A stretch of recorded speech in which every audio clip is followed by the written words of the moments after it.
Highest रहा है best against Bangladesh, because inning अगर आप देखें तो ऑलमोस्ट 7 हो गई है। 7 इनिंग में हाईएस्ट सिर्फ 23 है, लेकिन वो जो 23 थे वो 23 भाई थे बड़े मजेदार। मैं यही सोच रहा था कि इंडिया ने मैच जीत लिया, लाइव शुरू हुए 2 मिनट से ऊपर हो गया है, लेकिन मोनू चहल रोहित शर्मा पे क्यों नहीं आए? आ गए मोनू चहल रोहित शर्मा में, भाई साहब पीछे पड़ गए, हाथ हमारे धो के साथ लोग भी आ गए, लोगों की संख्या बढ़ गई धीरे-धीरे। हाथ पैर मुंह हाथ धो के सब पीछे पड़ गए रोहित शर्मा के। भाई अप्रोच देखो ना, पहली पारी में 11 में 23 किया बांग्लादेश का कारण बुमराह का स्पेल नहीं है, अश्विन की बॉलिंग नहीं है। बांग्लादेश की हार का सबसे बड़ा कारण रोहित शर्मा की पॉजिटिव कप्तानी है, और स्पेशली जिस तरीके से उन्होंने बल्लेबाजी की है, तोते उड़ा दिए बांग्लादेश के। बहुत ही शानदार कप्तानी, बहुत ही शानदार जीत टीम इंडिया की, और सिर्फ 5 सेशन में यार। मतलब आप देखो ना, तीसरे दिन के बाद सब कह रहे थे कि कानपुर टेस्ट ड्रॉ हो जाएगा, इंडिया को WTC में नुकसान होगा, फलाना होगा ढिमकाना होगा। क्या हुआ है देख लीजिए, बांग्लादेश के सामने कोई विकल्प नहीं था। पाकिस्तान को हरा कर आए थे, 7वें आसमान पर थे, बहुत उड़ रहा था बांग्लादेश, लेकिन हकीकत सामने आ चुकी है। जो परफॉर्मेंस टीम इंडिया ने की है वो लंबे टाइम तक याद की जाएगी। बिल्कुल याद की जाएगी, क्योंकि देखिए एक तरफा जीत है, और भाई बांग्लादेश के पॉइंट ऑफ व्यू से देखा तो बांग्लादेश लड़ाई नहीं है, बांग्लादेश लड़ाई नहीं है। और जो एक खड़ा था उसका नाम था मोमिनुल हक फर्स्ट इनिंग में, और सेकंड इनिंग में तो भाई कोई भी बल्लेबाज टिक ही नहीं पाया। और कैसे टिकेगा, क्योंकि भारत के पास जो बॉलिंग की फौज है, जिसमें अश्विन अगर आप देखें भाई 3 विकेट उन्होंने झटके। इसके अलावा ग्राफिक्स के जरिए आपको बता रहे हैं कि 50 रन जरूर दिए, लेकिन 3 विकेट बड़े इंपॉर्टेंट थे और काफी क्रूशियल थे। और one man army Jasprit Bumrah, Bumrah जब चलते हैं तो भाई इनके आगे कोई नहीं टिक पाता है। आज भी 3 विकेट निकाल गया। हालांकि दूसरी पारी में तारीफ बनती है रविंद्र जडेजा की भी, जिन्होंने 14 गेंदों के अंदर 3 विकेट झटके मोनू। और जिस तरीके से पहली पारी में आखिरी बॉल पे आती है उन्होंने अपना 300वां विकेट पूरा किया था, 3000 रन 300 विकेट का डबल भी बना दिया है। सिर्फ तीसरे भारतीय खिलाड़ी बने हैं अश्विन के अलावा। जड्डू को भी कहीं ना कहीं क्रेडिट मिलना चाहिए। ओवर शेडो हो जाते हैं जडेजा हर बार बॉलिंग को लेके अपनी, यार अश्विन इतनी अच्छी बॉलिंग कर देते हैं, बुमराह इतने अच्छे विकेट चिटका देते हैं, जडेजा के बारे में कोई बात ही नहीं करता। लेकिन जड्डू ने इस बार दिखाया है कि यार मुझे आप ओवर शेडो मत करो। और मेरे नाम को लेकर जो आप इतने रूमर्स उड़ा रहे थे कि जड्डू खत्म हो गया, जड्डू की अब टीम इंडिया में जगह नहीं बनती, वनडे टीम में जगह नहीं बनती, क्यों नहीं बनती है भाई? ये तमाचा उन लोगों के मुंह पे। और ना सिर्फ जड्डू ने ये साबित किया, बल्कि ये भी साबित किया कि भाई 300 विकेट उन्होंने अचीवमेंट किए हैं इस टेस्ट मैच में। लेफ्ट आर्म फर्स्ट स्पिनर बने हैं, क्योंकि बिशन सिंह बेदी नाम था। उसके अलावा अगर देखा जाए तो उससे पहले सुनील जोशी भी थे। लेकिन ये जो लेफ्ट आर्म स्पिनर है, अगर पूरी दुनिया में देखोगे ना अखिल भाई आप, 2 ही ऐसे स्पिनर है, एक तो है रंगना हैरात, एक है डेनियल विटोरी। अब तीसरे स्पिनर ये बन गए हैं लेफ्ट आर्म, जिन्होंने 300 विकेट से ऊपर हो गए। शाकिब अल हसन को मैं मानता ही नहीं कुछ पता ही नहीं है। नहीं देखो, मैं क्योंकि वेरी फ्रैंक अच्छे प्लेयर है, लेकिन पिछले 4-5 सालों में जिस तरीके का उनका करियर रहा है ना, उतार चढ़ाव भरे रहे प्लेयर्स के साथ उनका।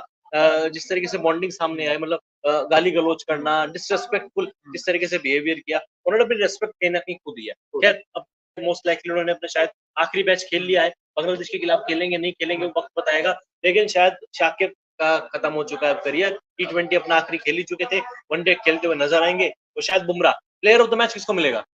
2 कंटेंडर है, एक यशस्वी जायसवाल है जिन्होंने 72 फर्स्ट इनिंग बनाए थे, और सेकंड इनिंग में बड़ा अच्छा खेले वो। बट क्या यहाँ पर बुमराह होंगे या जायसवाल होंगे? इनमें से कोई 2 में से कोई एक नहीं, आप जायसवाल का नाम गलत ले बैठे। उनका पूरा नाम है यशस्वी वीरेंद्र सहवाग जायसवाल। क्योंकि वैसे ही खेलते ना, जैसे सहवाग खेलते थे वैसे ही उनमें वो माता आ जाती है। जैसे वो बैटिंग करने आते भाई, वो छोड़ते नहीं यार, एक बार अगर ऊपर गेंद देती तो वो चौका छक्का मारते भाई वो। अच्छा ठीक है, जो भी हुआ ठीक हुआ। पहली पारी में किंग कोहली ने बनाया 47, दूसरी पारी में कोहली ने किया मैच फिनिश। अब बोलो यार आप। नहीं, मैं कहता हूँ विराट कोहली रन में आए हैं, और हर किसी बैट्समैन पे होता है, क्योंकि लंबा गैप था भाई। अगर आप देखें T20 वर्ल्ड कप के बाद वो बेस्ट था। अब कई लोगों ने सवाल भी उठाए थे, और उसका इम्पैक्ट दिखा भी था फर्स्ट मैच में, बिकॉज ना रोहित चले थे ना विराट चले थे। और अब सेकंड मैच में जैसे ही खेल आगे बढ़ा, और उसके बाद देखिए फिर विराट भी अच्छे पॉजिटिव फ्रेम ऑफ माइंड से दिखे। लेकिन एक और बड़ी इंपॉर्टेंट चीज शायद वो छूट गई है, वो KL राहुल। अब KL राहुल ने अगर देखें भाई, जिस तरीके की बैटिंग कानपुर टेस्ट में की है, वो कॉन्फिडेंस भी आया है और बड़े पॉजिटिव माइंड में दिखे थे। अब यहाँ से KL राहुल ने भी अपनी सीट जो पक्की कर ली है। अगर आप KL राहुल का आपने नाम लिया तो मुझे एक गाना याद आ गया। आप कहो इजाजत दे तो मैं गा। हमारे व्यूअर्स आपको इजाजत दे रहे हैं। दामाद जी अंगना में पधारे, वही दामाद जी की जबरदस्त पारी के लिए, मतलब KL राहुल को लेके इतनी बातें हो रही है ना। लेकिन इस पहली इनिंग में जिस तरीके से उन्होंने बल्लेबाजी की, वाकई में कमाल कंटेंट शो किया। और टीम इंडिया को चाहिए था नंबर 5-6 पर राहुल अच्छा परफॉर्म करे, क्योंकि रोहित शर्मा ने भी अपने बयान में कहा था चेन्नई टेस्ट से पहले राहुल का चलना बहुत जरूरी है।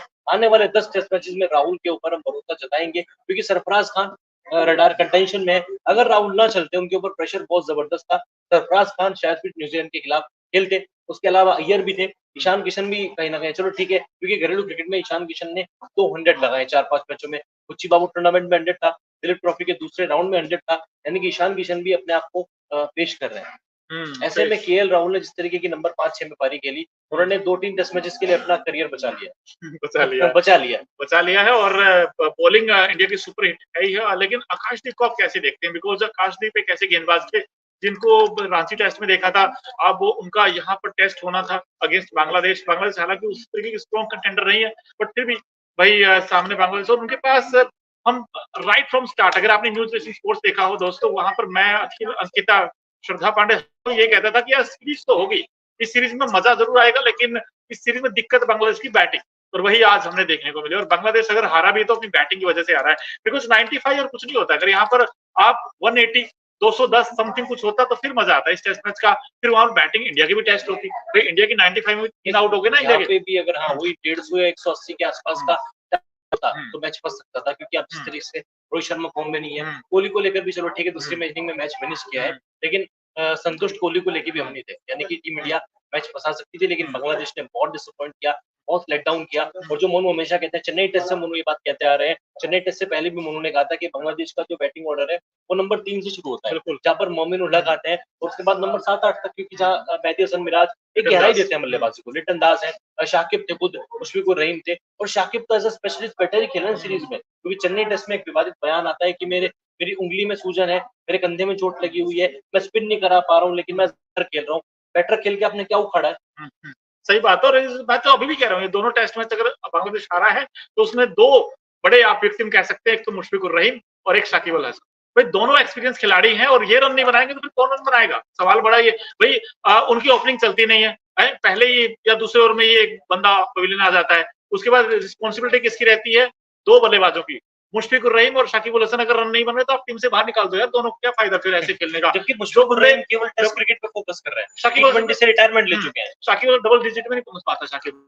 आप ठीक है, इंडिया के पास 8 है, आपके पास बुमराह, बट अरे इस तरीके का तो नहीं सोचा होगा बांग्लादेश ने भी कि यार शाकिब अल हसन और मुशफिकुर रहीम ऐसे खेलेंगे। भाई सबसे एक्सपीरियंस खिलाड़ी है वो बांग्लादेश की टीम में। तो आप खुद कैप्टन की बात करो ना यार मोनू, आप कल कह रहे थे कि शंडो ने अच्छी बल्लेबाजी की, क्या अच्छी बल्लेबाजी की यार? आप पार्टनरशिप नहीं बना रहे। टेस्ट क्रिकेट में मैच जीता जाता है, जब तक पार्टनरशिप ना हो आप मैच नहीं जीत सकते। आज आपको कुछ नहीं करना था, बस खराब गेंदें करनी थी, पूरा दिन आपको वेस्ट करना था। अगर 2 सेशन बांग्लादेश खेल जाता, क्या पता मैच फंस जाता, क्या पता इंडिया मैच ना टारगेट ना चेज कर पाता, मैच ड्रॉ तो होता, और अगर ये मैच ड्रॉ होता ना तो बांग्लादेश की जीत होती।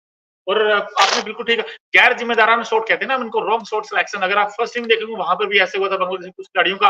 आज मोमिन उल हक कर क्या रहे थे? मोमिन उल हक जो 100 देखेंगे, ठीक है उन्होंने रन बनाए, और रोहित की भी आई थिंक गलती रह गई, वो जब 100 बना था। अखिल भाई अगर आप बैगन व्हील देखोगे ना मोमिन उल हक का, वो सारे शॉट्स उन्होंने ऑन साइड में खेले थे, सारे शॉट्स ऑन साइड में, एक भी शॉट उन्होंने ऑफ साइड में नहीं खेला था। वो स्वीप लगा रहे थे बार बार, और स्वीप उनके कामयाब हो गए। लेकिन रोहित ने ना तो लेग स्वीप लगाई है, ना फिर फोर्स पे कोई खिलाड़ी लगाया, हमने वो रन लीक कर दिया। ठीक है, सेकंड इनिंग में जैसी लेग स्लिप लगाई और वही स्वीप मारने गए अश्विन के, केएल राहुल ने कैच पकड़ लिया। अगर ये काम पहले कर देते तो ये नहीं आता। वो यार अपनी गलतियों से सीखते नहीं है प्लेयर्स, सीखते नहीं है। लेकिन इंडिया अब क्या सीखेगा इस सीरीज में? अगर आप देखें अखिल भाई, क्या क्या वो पॉजिटिव रहे इंडिया के लिए? नंबर 1 चीज, नंबर 2 चीज, WTC फाइनल कितने नजदीक आए हम लोग। सबसे बड़ा टेक अवे, जो सबसे बड़ा पॉजिटिव हमारे लिए रहा है वो आकाशदीप, क्योंकि आकाशदीप को लेकर इतनी बातें नहीं हो रही थी। रांची टेस्ट में खेले थे, अब ठीक है सीरीज में खेलेंगे, तो मुझे अच्छा लगा कि बीसीसीआई ने अपने प्लेयर को साइडलाइन नहीं किया, इग्नोर नहीं किया, सीरीज के लिए भी मौका दिया है। लेकिन चेन्नई टेस्ट में मोनू आप भी इस बात से अग्री करोगे, मैं तो खैर बोल ही रहा हूँ, कुलदीप यादव कहीं ना कहीं थे, और बात भी उनको लेकर होती है। एक जो हेल्दी डिबेट था, अक्षर या कुलदीप, आकाशदीप के बारे में कोई बात नहीं कर रहा था, कोई बात नहीं करता, लेकिन उन्होंने पहले मैच 2 विकेट लिए, 2-3 विकेट लिए।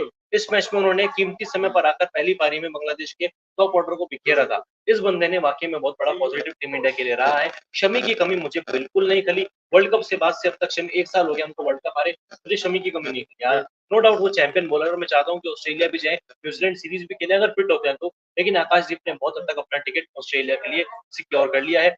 दूसरा बड़ा टेक अवे पॉजिटिव ये रहा है कि यशस्वी जायसवाल जिस तरीके से तूफानी बल्लेबाजी बंदा कर रहा है, अपना नेचुरल क्रिकेट खेल रहा है, और ऋषभ पंत का कमबैक टेस्ट क्रिकेट का, मैं कहूंगा क्रिकेट की हिस्ट्री का सबसे बड़ा कमबैक है। बिल्कुल, ये 4-5 चीजें बताई, लेकिन मैं तो एक बात कहना चाहता था कि भाई हम कहते थे बैट्सबॉल, अब इंग्लैंड वाला बैट्सबॉल तो हमने फीका कर दिया, फेल कर दिया। वो तो अब इंग्लैंड जाएगा पाकिस्तान खेलने, अब पाकिस्तान में तो वो दूसरा लेकर आया कुछ नई चीज, वो तो फेल हो गया। लेकिन जो गोती बॉल, जो इंडिया के गौतम गंभीर इनफैक्ट दिख भी रहे हैं गोती बॉल इस वक्त मैदान पर हैंडशेक करते हुए खिलाड़ियों से, भाई गोती बॉल अब स्टार्ट हो गया। गौतम गंभीर नई सोच लेकर आए, हम कह भी दे रहे कि क्या कोच ऐसा होगा। ना बेसबॉल ना चेस बॉल, गोती बॉल आ गया इंडियन क्रिकेट में। और इनका इफेक्ट ये रहा कि इंटेंट का मतलब क्या होता है दोस्तों? इंटेंट का मतलब ये होता है कि एक सोच ऐसी हो, आपका एक विजन ऐसा हो जिसमें वो मैदान पर दिखे। और इंडिया का फर्स्ट में हमें दिखा, 3 साल बना दिए।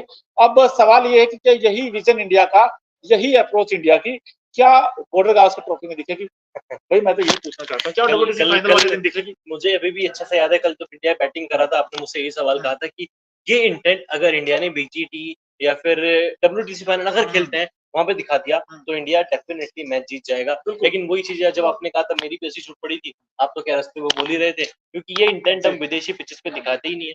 हालांकि रोहित शर्मा किस तरीके की पारियां खेल रहे हैं, केएल राहुल ने जो कल बल्लेबाजी की, इस पूरी टीम में केवल 2 प्लेयर है, ऋषभ पंत और यशस्वी जायसवाल, जिनको लेके मुझे कोई डाउट नहीं है कि जैसा यहाँ खेलते हैं वैसे ही ऑस्ट्रेलिया में खेलेंगे, इंग्लैंड में खेलेंगे, इनको सेना कंट्रीज में खिला लो, ये ऐसे ही खेलेंगे, अपना नेचुरल गेम खेलेंगे, चेंज नहीं करेंगे।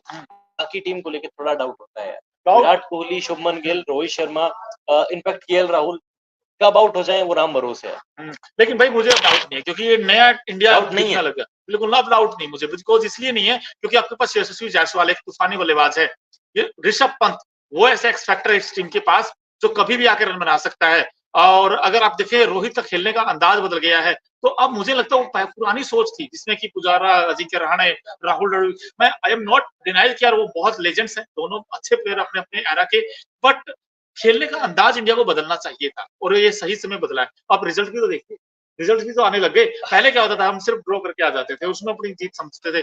बट अब I think, if I am not wrong, एक साउथ अफ्रीका ही बचता है, हमने हम उनको हराया नहीं है। हमने टेस्ट सीरीज की, हाँ, वरना हमने सब कंट्रीज में टेस्ट सीरीज जीती। इसका नतीजा ये रहा कि ऋषभ पंत का जो